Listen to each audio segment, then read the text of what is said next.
오늘은 신앙과 일 이제 9번째, 여러분과 이혼론을 극복하라 잠시 살피고 함께 같이 기도하는 시간을 갖겠습니다. 우리 최중철 장로님 친구분 중에 남궁 사장님이라는 분이 있습니다. 제가 듣기로는 세상에 이렇게 멋진 분이 별로 없을 정도로 굉장히 멋진 분입니다. 함께 건설 현장에서 일하는 식구들을 위해 매번 김장을 해줄 뿐만 아니라 또 거친 일을 하는 분들이니까 그들이 안정되게 살아갈 수 있도록 주택이라든지 갖가지 문제를 해결해주고 또 함께하는 분입니다. 또 여름만 되면은 버스를 빌려서 함께하는 일하는 사람들을 데리고 아주 멋진 데로 가서 실컷 같이 놀다가 오고 또 그렇게 그분들을 섬긴다라고 합니다. 근데 이분이 예수를 안 믿는 사람입니다. 예수를 안 믿는데 너무 멋있는 사람입니다.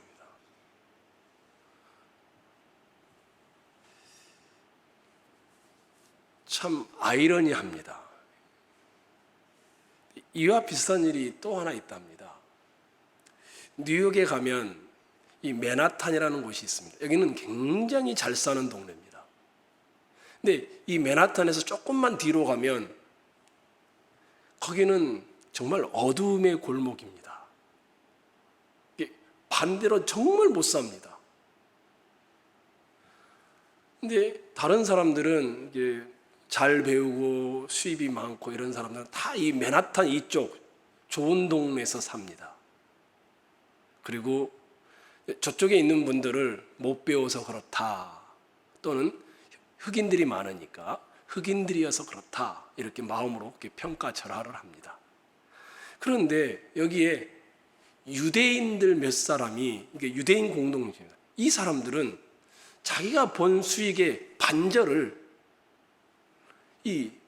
못 사는 동네 이곳에다 다 기부하고 나눠주고 따뜻하게 하고 이러는 일을 위해 사용한답니다. 그런데 이 사람들은 예수를 안 믿는 사람들입니다.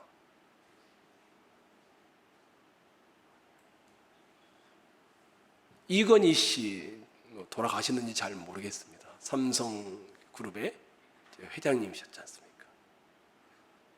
이분은 예수 안 믿습니다.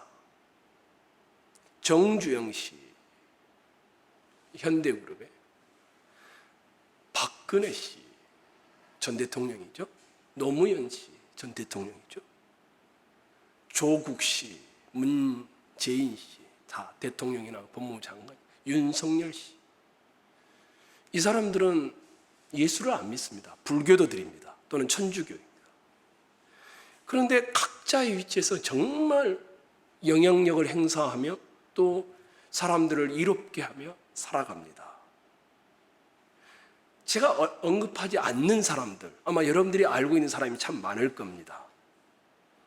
멋있는 작품을 만들어내는 사람들, 또 멋있게 따뜻하게 하는 사람들, 믿음직스러운 사람들.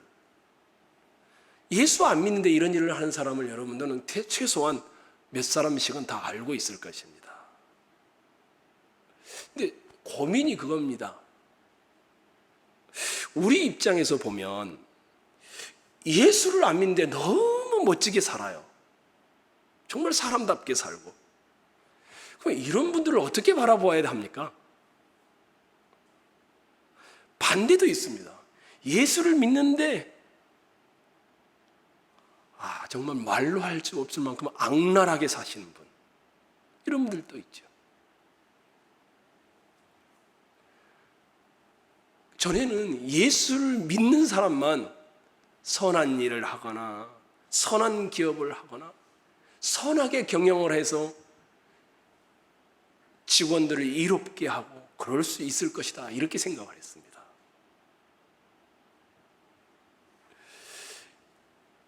그런데 예수를 안 믿는 사람이 더 멋있게 사는 경우를 종종 보았습니다. 반대로 예수를 믿는 사람이 저 같은 경우도 마찬가지입니다. 일터에서 예수님을 모르는 이들보다 더 완벽하게 살아가느냐? 그렇지도 않습니다. 예수를 믿는 이제 결점투성이인 겁니다. 우리는 그러면 이런 것을 어떻게 바라보아야 하는가? 우리는 지금까지 8번에 걸쳐서 하나님은 세상을 창조할 때부터 뭘 만드셨다고 했습니까? 일을 만드셨다고 했습니다. 그렇죠? 그리고 그 하나님은 일과 쉼을 만들어서 우리 추석처럼 이렇게 쉬도록 해놨죠. 뿐만 아니라 하나님은 에덴 동산에 사람을 만들어 넣어놓으시고 뭘 하셨습니까? 3가지 노동을 하도록 했었죠. 육체 노동, 경작해라. 지식 노동, 짐승들의 이름을 지어라. 이걸 먹으면 정령 죽는다. 그리고 부부를 또 만들어줘서 공동체로 살아가도록 해놨습니다. 일은 하나님의 손가락이며 하나님의 거울이 되어서 하나님을 비추는 것들이 된다. 이렇게 말했습니다. 신학자들은요, 그러다 보니까 하나님의 창조뿐만 아니라 하나님의 섭리에도 우리가 한번 고개를 돌려보자, 이렇게 말합니다. 하나님은 세상을 창조했을 뿐만 아니라 하나님은 우리 같은 피조물과 자연세계의 피조물들을 사랑하고 보살피고 양육하신다라는 것입니다. 공중나는 새를 뭐라고 합니까? 하나님이 먹이신다고 합니다. 들것들을 하나님이 보살피신다라고 합니다. 그렇다면 어떻게 하나님의 이 섭리가 한 사람 한 사람에게 이루어지는가? 사랑으로 보살피는 이 하나님의 손길이 어떻게 이루어집니까? 예수 안 믿는 동료들을 통해서 우리에게 여러 모양으로 다가올 수 있다라고 나눴었죠. 예를 들면 우유를 먹습니다. 우유를 먹죠. 여러분이 우유를 먹습니다. 또 쌀을 해서 밥을 먹죠. 어떻게 합니까? 농부가 농사를 지을 뿐만 아니라 그것을 기계로 거두어 들이고 이것을 또 벼를 또 쌀로 만들고 이것을 운송하고 이것을 백화점이나 쌀집에 또 배달하고 수많은 과정을 거쳐서 우리에게 옵니다. 그리고 이 수많은 과정이 다 누가 있는 겁니까? 사람들이 있습니다. 혹시 기억나시나요? 그래서 우리는 택배 아저씨에게도 감사를 해야 된다. 왜냐하면 이 모든 것 한 가지 한 가지가 하나님이 우리를 먹이고 보살피는 과정이기 때문이다. 이렇게 우리가 했습니다. 성도들의 일함, 노동은 하나님의 창조를 계속해서 펼쳐가는 선입니다. 하나님을 바라보며 하나님의 영광을 위해 세상과 구별되는 방식으로 할 수 있는 방법을 우리는 어떻게 복음이 내 삶의 자리에 영향을 미칠까 물어야 합니다. 그런데 또 한편으로 예수를 안 믿는 사람에게도 하나님이 역사하여 섭리하고 있다는 것을 우리는 보아야 합니다. 지금 그 이야기를 오늘은 하려고 하는 겁니다. 이걸 뭐라고 한다고요? 섭리라고 합니다. 예수님을 모르는 이들과 예수님을 믿는 이들이 크게 다른 방식으로 일하지 않습니다. 벽돌을 쌓아서 집을 짓는 사람들이 예수 믿는 사람과 믿지 않는 사람 내면의 동기는 다를지 모르지만 어떤 사람이 더 기술이 있느냐에 따라서 그 기술을 가지고 벽돌을 만들지 예수 믿으니까 특이한 방식이고 예수 안 믿으니까 덜 특이한 방식이 아닙니다. 구덩을 메우는데도 마찬가지입니다.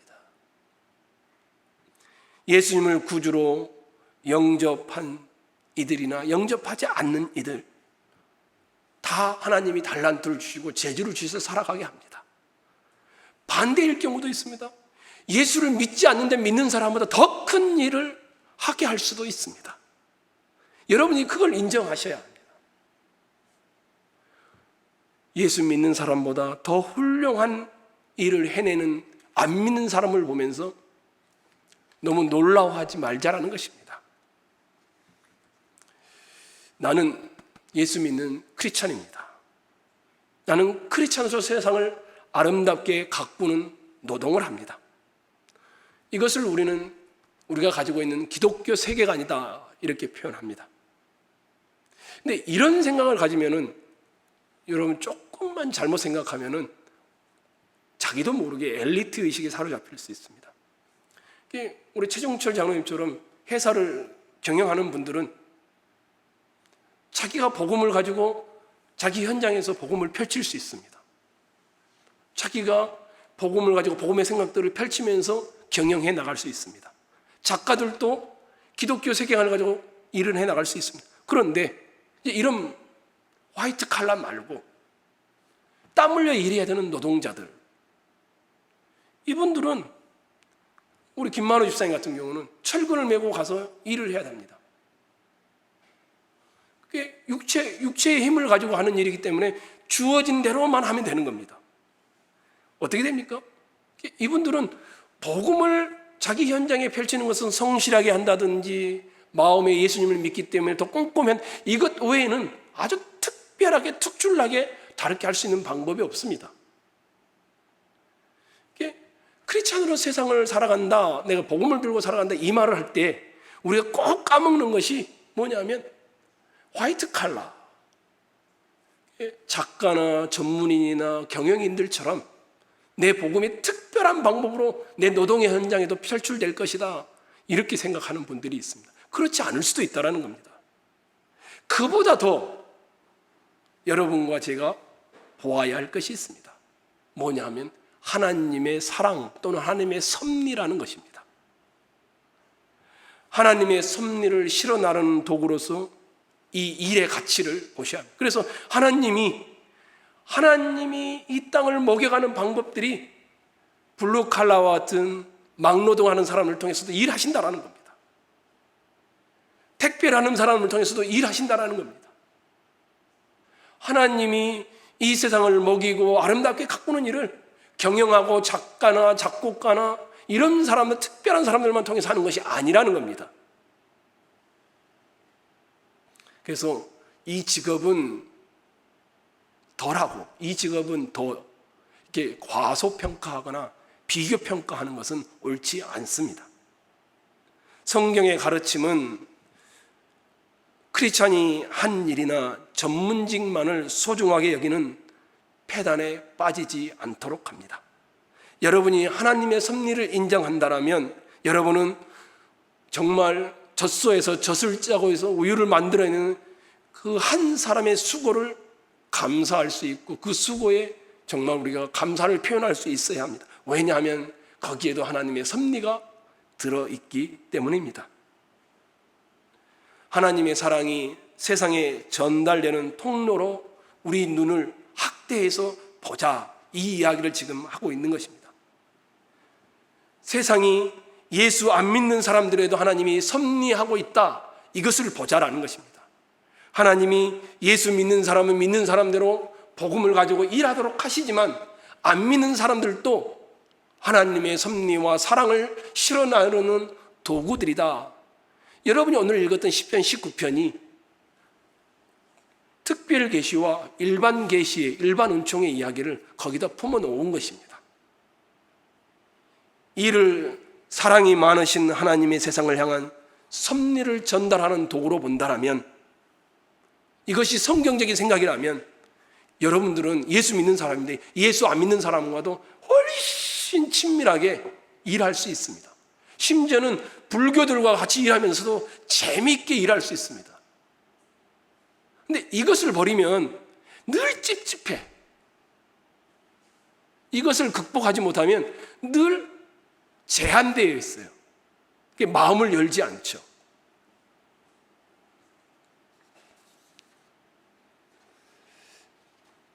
우리 예수 믿는 사람은 구원의 은혜를 전혀 경험해 보지 못한 사람들, 주님을 따르지 않는 이들과 공통으로 가질 수 있는 것이 무엇이 있을까? 여러분, 하나님이 온 인류에게 은총을 베푸시기 위해 더 넓게 하나님이 일하고 있다는 것을 머릿속에 집어넣고 가슴에 집어넣는다면 세상 모든 사람과 손잡고 우리는 일을 할 수 있습니다. 시편 19편은 온 인류에게 하나님의 임재와 영광을 이야기하는 무언의 메시지와 크리스찬들에게 하나님의 여호와의 율법이 특별하게 얼마나 달고 오묘한지 그 이야기를 두 개를 섞어놓은 것이 시편 19편의 이야기입니다. 로마서 1장과 2장도 그런 이야기를 똑같이 하고 있습니다. 여러분이 한번 찾아보실래요? 로마서 2장 14절로 15절입니다. 로마서 2장 14절로 15절입니다.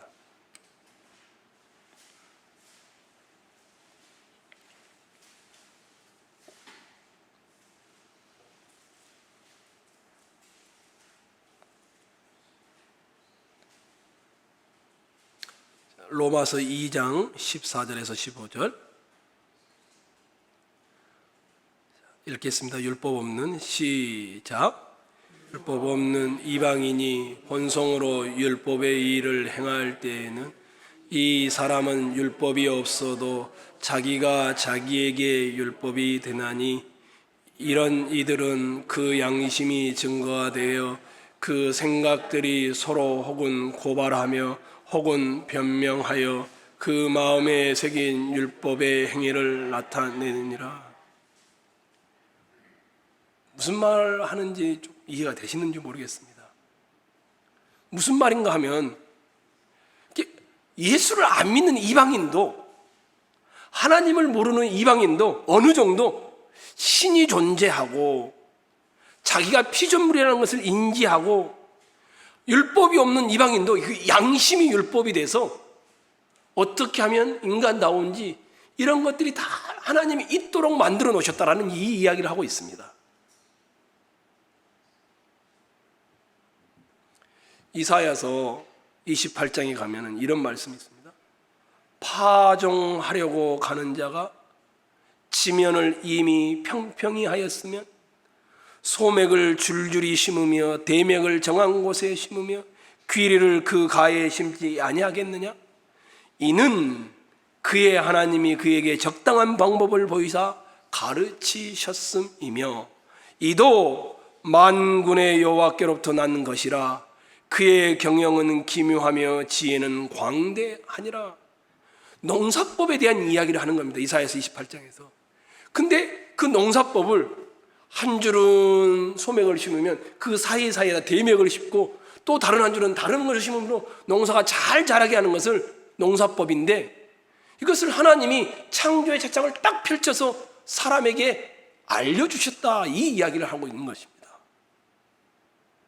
학문이 발전하고 예술 작품을 만들어내고 건강을 지키는 방법이 혁신적으로 개선되어지고 과학기술이나 경영과 행정이 진보하는 이 모든 것들이 하나님의 창조의 책장을 열어서 진리를 보여주신 결과 사람들이 그것을 세상에 드러낸 것이다, 이 말을 하고 있습니다.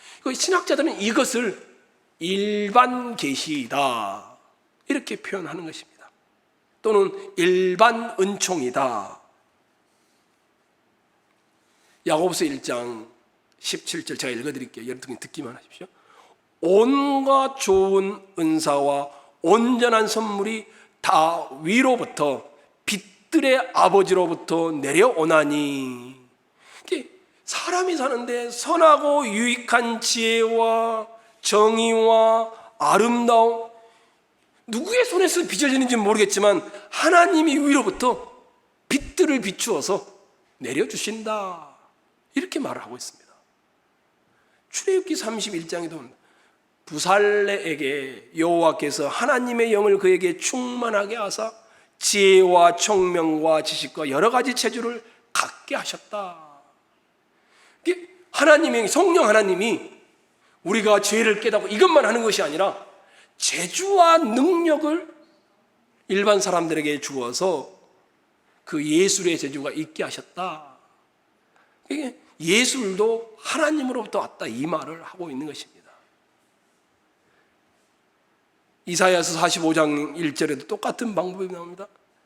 하나님이 어떻게 한 줄 아십니까? 이스라엘 백성들을 그 포로로 바빌론에 잡혀왔는데 끄집어내오는데 이방의 왕 고레스라는 사람을 기름을 부으셔서 세계의 지도자로 세워서 이 이스라엘 백성들을 포로에서 끌어오는 일을 했다.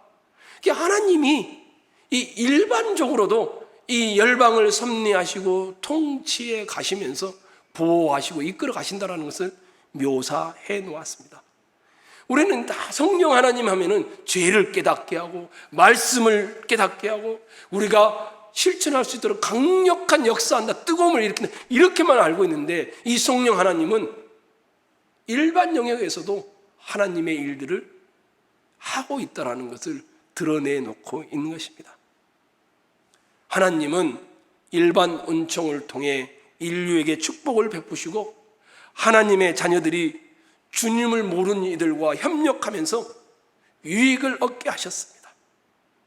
하나님은 여러분과 저로 하여금 옆에 있는 안 믿는 사람과 손잡고 세상을 아름답게 하는 일을 할 수 있도록 특별한 은혜를 우리에게 주셨지만 그들에게는 일반의 은혜를 주셔서 그 일을 해가도록 해놓으셨습니다.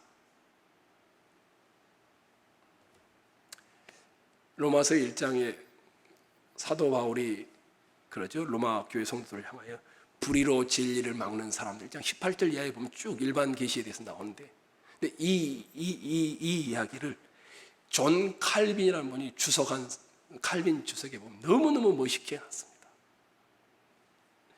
사람이 타락했고 죄에 짓눌려 있지만 얼마간의 불꽃들이 어렴풋이 타오르는 일반의 지혜들이 다 있다.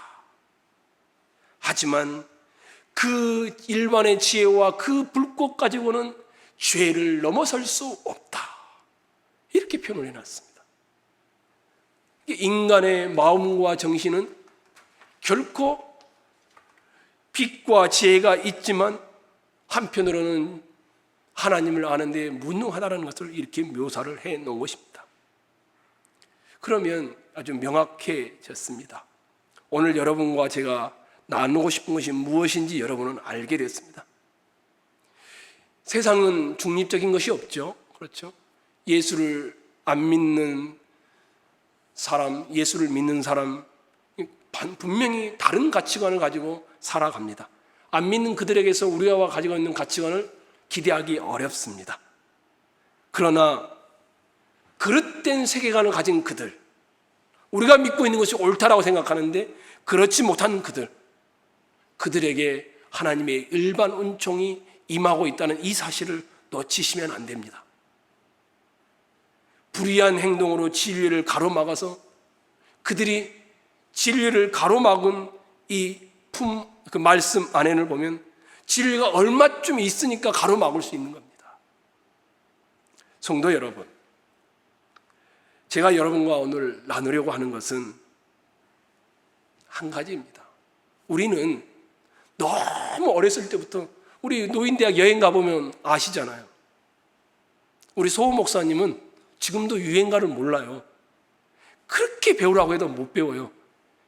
목사님이 그러셨어요. 어색하대요. 유행가 하나를 하면은 꼭 마음에 죄책감이 든대요. 우리가 다 그렇게 살아왔어요. 어떤 것은 거룩한 것이고 어떤 것은 세속적인 것이고 이제 너무 이게 익숙해지다 보니까 이게 교회에서 하는 일은 어떤 겁니까? 거룩한 일이 된 거예요. 교회 밖에서 하는 일은 거룩지 못한 일이 되는 거예요. 이게 모차르트는 예수를 안 믿는, 제가 보기에는 예수를 안 믿는 사람입니다. 모차르트의 가장 유명한 작곡 중에 하나는 장로님도 아시겠지만 진홍곡입니다. 죽은 영혼을 위한 미사입니다. 근데 우리는 그런 거 믿지도 않잖아요. 죽으면 지옥과 천국 둘 중에 하나지 죽은 영혼을 다시 살려서 천국으로 보낼 수 있다고 믿지 않죠. 근데 이 모차르트는 근데 음악의 천재입니다. 살리에리가 그렇게 말합니다. 하나님 너무하십니다.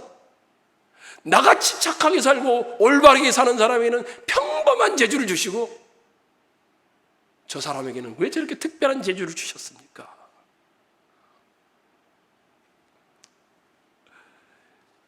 그 일반 은총의 개념이 없으면 우리는 스스로 우리끼리만 갇혀버리는 꼴이 되고 맙니다.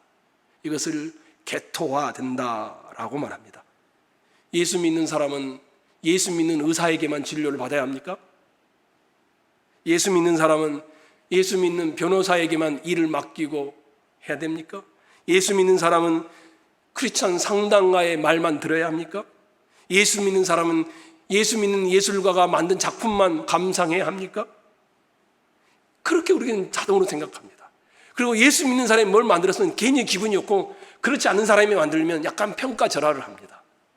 근데 이러지 말자는 겁니다. 지금 세상 유행가 속에서 우리가 얼마든지 하나님의 아름다움이 들어있을 수 있다는 겁니다.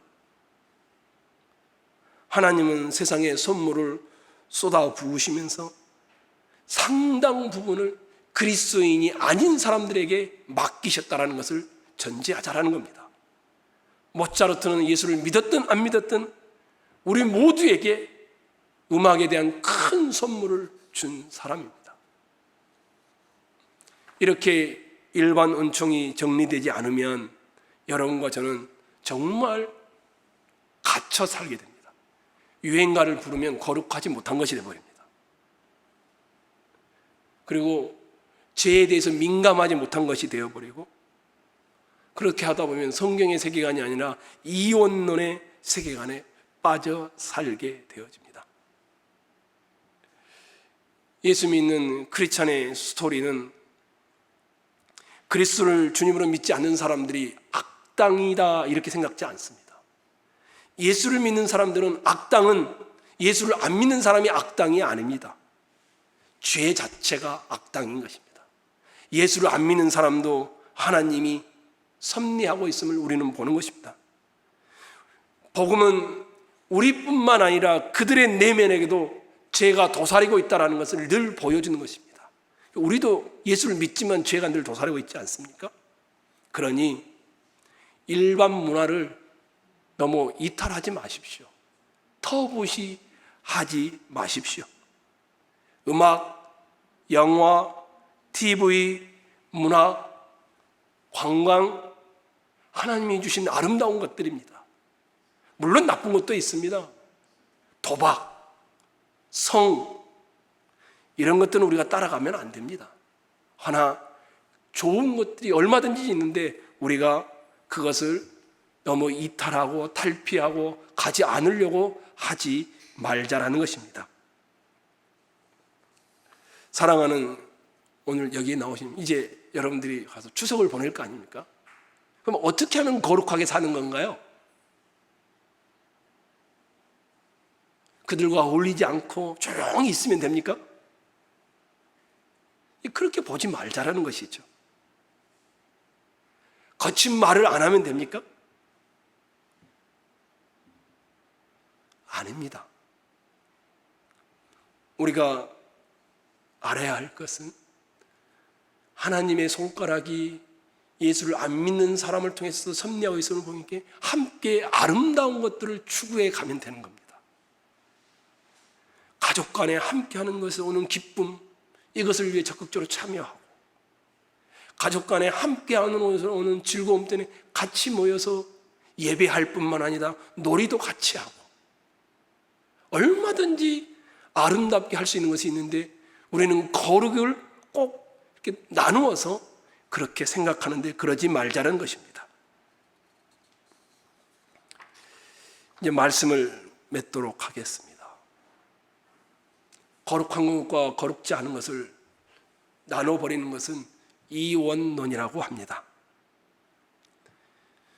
이원론은 우리에게 이렇게 가져옵니다. 교회 안에서 하는 일은 주님을 기쁘시게 하는 일이고, 교회 일은 주님을 드러내는 일이고, 예수님을 드러내는 직장 생활은 주님이 기뻐하는 일이지만, 예수님을 말하는 신앙 고백은 예수님이 기뻐하는 것이지만, 그 예수님을 드러내지 않고 노골적으로 말하지 않는 것은 예수님이 기뻐하지 않는다. 이것이 이원론입니다. 사무실에서 성경 공부하고 기도하고 시작하고 이런 초보적인 수준을 머물지 말자는 겁니다. 그걸 하지 말자는 소리가 아니라 하나님이 우리를 통해서 일하신다면 일반 사람들을 통해서 일하는 것을 우리는 기억하고 우리는 복음이 우리 속에서 어떻게 펼쳐질 것인지를 인격과 삶으로 펼쳐내면 되는 것입니다. 또 하나는 우리 안에도 늘 죄가 도사리고 있음을 기억하는 겁니다. 일반 사람에게도 예수 안 믿는 사람에게도 죄가 있지만 우리 속에도 늘 우상이 언제든지 우리를 미혹하고 있음을 기억하는 것입니다. 그래서 세상에 나가서 겉모습을 그럴싸하게 하는 동안 우리도 모르는 사이에 서기관과 바리새인들처럼 외식하는 자가 될 확률이 높습니다. 그래서 신앙과 일을 통합하시면 됩니다. 내가 하는 모든 일이 신앙이다. 한번 따라해 보실래요? 내가 하는 모든 일이 신앙이다. 밥 짓는 것도 신앙입니다. 자녀 돌보는 것도 신앙입니다. 여러분 자녀들 오면 환영하고 음식 대접하는 것도 뭡니까? 신앙입니다. 교회 안에서만 하는 일이 신앙일까요? 예배하는 일만 신앙일까요? 기도하는 일만 신앙일까요? 그러지 말자는 겁니다. 아닙니다. 내가 살아가는 모든 것이 신앙이다. 이것이 신앙과 일이 통합된 우리가 가져야 될 생각입니다. 목사, 장로, 안수집사, 권사 이 사람들만 특별한 아닙니다. 우리 모두는 다 성직을 가진 하나님의 백성들입니다. 거룩한 직분을 가진 사람들.